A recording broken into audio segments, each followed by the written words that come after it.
যে স্ত্রীর উপরে তার স্বামী অসন্তুষ্ট, ওই মহিলা জাহান্নামী।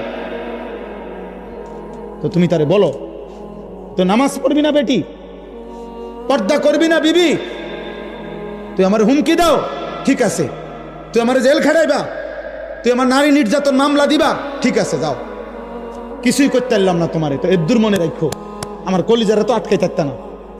কথা বলেন না কেন? কলিজারে কি জেল দিতে পারবানি? তো কলিজা দিয়া বলে গেলাম আমি তোমার প্রতি অসন্তুষ্ট, এদ্দুরলে সারবে। তো ওই মহিলা কেমনে জান্নাতে যাবে স্বামীরে অসন্তুষ্ট রাইখা? ওই সন্তান কেমনে জান্নাতে যাইব বাপ মারে অসন্তুষ্ট রাইখা?